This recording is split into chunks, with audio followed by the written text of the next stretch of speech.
पूर्ण एपिसोड पाहण्यासाठी डाउनलोड करा सोनी लिव्ह ॲप।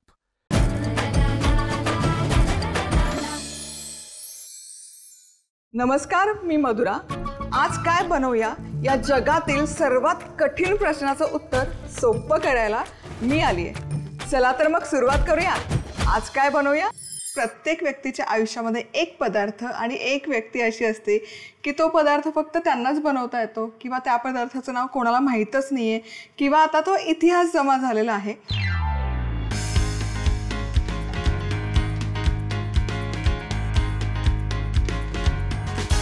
आणि असाच एक विस्मरणात गेलेला पदार्थ आज आपल्यासोबत बनवणार आहेत शुभदाताई। शुभदाताई, तुमचं आजच्या या भागात खूप मनापासून स्वागत। धन्यवाद। आणि खूप गोड दिसताय तुम्ही। थँक्यू। सो आपण आज काय बनवतोय? आज आपण केळी पाक बनवतोय। केळी पाक। केळी पाक मी खरंच प्रामाणिकपणे सांगते, मी पहिल्यांदा नाव ऐकले केळी पाक। नाही, बराचसा विस्मरणात गेलेला पदार्थ आहे हा। पूर्वीच्या काळी अगदी रेग्युलरली व्हायचा नैवेद्याला, कारण श्रावण महिन्यात रोज काय काय करणार हा प्रश्न असायचा। त्यामुळे मग बायका वेगवेगळे प्रकार करायचे, त्यामध्ये केळी पाक खूप आवर्जून करायचे, कारण परसदारी भरपूर केळीची झाडं असायची, तर त्याच्यापासून नवीन रेसिपी करायची, त्यातला केळी पाक हा एक आहे। येस, आता सुरुवात करूयात। तर काय करूयात? आधी पहिल्यांदा साखर गरम करायला ठेवायची, त्याच्यामध्ये थोडंसं तूप घालून घेणार आहे मी, कारण तूप घातलं की पाक नेहमी छान होतो चवीला आणि लागत नाही। सगळ्यात महत्त्वाचं खाली जेवढी आपण 1 वाटी साखर घेतली आहे, पाक करायला आपण अर्धी वाटी पाणी घेणार आहोत त्याच्यामध्ये। आणि हा आता हलवायचा, यानी हलवते मी आता।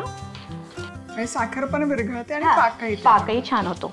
साधारण पाक आपण सुधारासाला करतो ना, तर तसा पाक करायचा, 1 तारी पाक। तर 5 मिनिटात होणारा हा पदार्थ आहे, फार वेळ लागत नाही या गोष्टीला। आणि पोळीसोबत पण छान, पोळीसोबत पुरीसोबत छान लागतो। छान आता हा पाक झालाय। साधारण अशी एक पूर्ण तार आलेली दिसली की हा पाक झालाय असं समजायचं।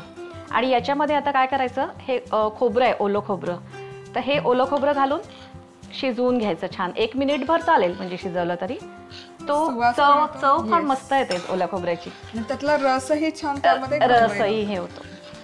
लगेचच वेलची पावडर घालून घ्यायची, थोडं केशर घातलेलं दूध घालायचं रंगासाठी आणि चवीसाठी, खूप नाही घालायचं, कारण आपण केळी वापरतो याच्यामध्ये। पुरे एवढं, हार्डली 2 ते 3 2 ते 3 चमचे घातले तरी छान रंग येतो त्याला, आणि चव पण केशराची चव केव्हाही चांगली असते।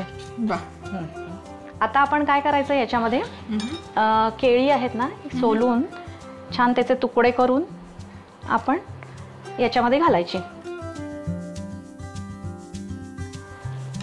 आता ही केळी एक साधारण मिनिटभर फक्त घालून घ्यायची, जास्त नाही घालायची, कारण जास्त शिजली की त्याची चव जाईल, मग ही अशीच दिसली पाहिजे खरं तर। आणि आता सुकामेवा घालून टाकू। मी आता सध्या काजू घेतले आणि बदाम पण घेतले।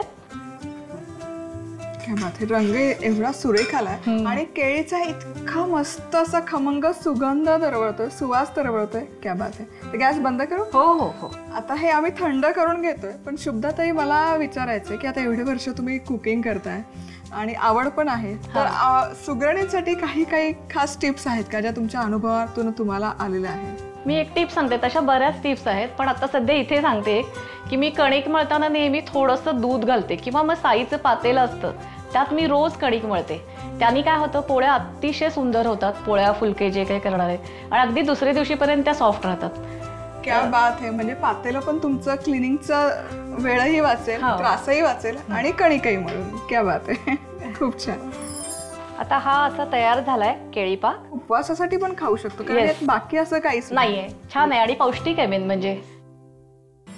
पारंपरिक केळी पाक करण्यासाठी लागणारं साहित्य: 1 कप साखर, 1 चमचा साजूक तूप, खवलेलं ओलं खोबरं, वेलची पूड, 2 ते 3 चमचे केशराचं दूध, 1 पिकलेलं केळं, काजूचे तुकडे, बदामाचे तुकडे, पिस्त्याचे काप, पाणी।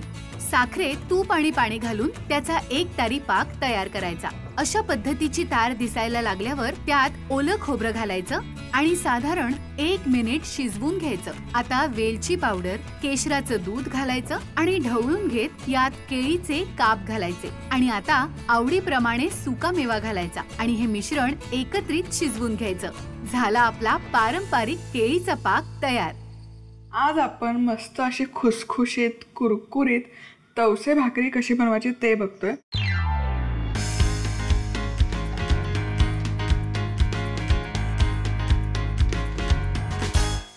ही भाकरी बनवण्यासाठी याला दिरडं घावण म्हणू शकता.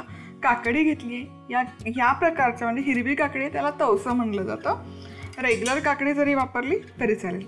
आता याचा ना हा जो देठाकडचा भाग आहे हा कट करून घ्यायचा. काकडी मी स्वच्छ धुवून घेतलेली आहे आणि पुसून घेतली.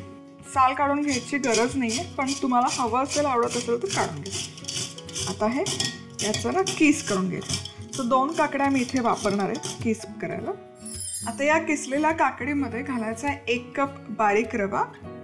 जाड रवा असेल तो वापरला तरी चालेल. बारीक चिरलेली कोथिंबीर, मिरचीचा ठेचा, अर्धा चमचा जिरं, ओल्या नारळाचा चव 2 चमचे आणि चवीपुरतं मीठ. आधी आहे ना सगळ्यात आधी हे जिन्नस काकडीसोबत व्यवस्थित मिक्स करून घेऊयात, कारण काकडीमध्ये भरपूर मॉइश्चर असतं. ते मॉइश्चर आपण रव्यामध्ये छान ॲब्झॉर्ब करून घेऊयात. छानपैकी हे मॉइश्चर ॲब्झॉर्ब झालेलं आहे आणि हे पीठ ऑलरेडी सैलसर झालेलं आहे. तर यामध्ये पाणी वगैरे घालायची अजिबात गरज नाही. हीच कन्सिस्टन्सी आपल्याला हवी आहे की जेणेकरून तव्यामध्ये हे घातलं की हे छान स्प्रेड करता येईल इतपतच. आता हे दिरडं किंवा भाकरी बनवण्यासाठी तवा गरम करायला ठेवलेला आहे. यावर तेल स्प्रेड करूयात. थोडंसं तेल जास्त लावायचं म्हणजे हे छान खुसखुशीत होतात भाकऱ्या. हे मिश्रण घालायचं आणि हे छान थालीपीठ कसं आपण स्प्रेड करतो तसं स्प्रेड करून घ्यायचं. अगदी झटपट होणारा प्रकार आहे हा आणि मुख्य म्हणजे पौष्टिक आणि रवा असल्यामुळे पोटभरीचं. आता हे छान अशी स्प्रेड करून झाली की झाकण ठेवायचं आणि मीडियम हीटवर ही छान खरपूस होईपर्यंत भाजून घेऊया. आता हे खालच्या बाजूने साधारण 3 ते 4 मिनिट मीडियम हीटवर खरपूस असं भाजून घेतलेलं आहे. मस्त दिसतंय, छान रसरशीत दिसतंय. ॲट द सेम टाईम हे छान कुरकुरीतही होतं. आता हे उलटं वा, तुम्ही बघू शकाल मस्त असं कुरकुरीत होतात हे घावणं. आता इथे दोनही बाजूने ही भाकरी मी छान भाजून घेतली आहे. तुम्ही बघू शकाल मस्त अशी खरपूस भाजून होते. आता हे काढूयात आपण एका प्लेटवर. आता लगेच खाणार असाल तर ताटामध्ये घेऊ शकता, पण थोड्या वेळाने खाणार असेल तर जाळीवर ठेवायचं. काकडीची भाकरी करण्यासाठी लागणारं साहित्य: 2 हिरव्या काकड्या, 1 कप बारीक रवा, कोथिंबीर, हिरव्या मिरचीचा ठेचा, अर्धा चमचा जिरे, 2 चमचे खवलेलं ओलं खोबरं, चवीनुसार मीठ, तेल. स्वच्छ धुतलेल्या काकडीचा किस करून त्यात रवा, कोथिंबीर, मिरचीचा ठेचा, जिरं, ओल्या नारळाचा चव आणि चवीप्रमाणे मीठ घालून हे मिश्रण एकजीव करायचं. आता तेलाने ग्रीस केलेल्या तव्यावर हे तयार केलेलं मिश्रण असं थालीपीठासारखं पसरून घ्यायचं आणि अशा पद्धतीने दोन्ही बाजूनी भाजून घ्यायचं. झाली आपली काकडीची भाकरी तयार. अगदी सोप्या पद्धतीने कुकरमध्ये मटार मसाला कसा बनवायचा ते बघूयात.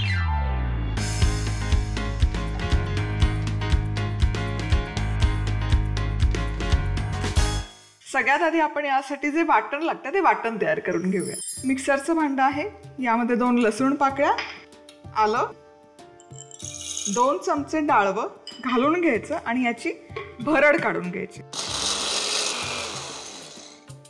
तर यामध्ये घालायचे 2 टोमॅटो मध्यम आकाराचे आणि याची छान प्युरी तयार करायची. प्युरी बनवून तयार आहे. आता पुढची प्रोसेस करूया. कुकरमध्ये तेल गरम केलेलं आहे, यामध्ये घालूयात जिरं. जिरं फुललं की बारीक चिरलेला कांदा.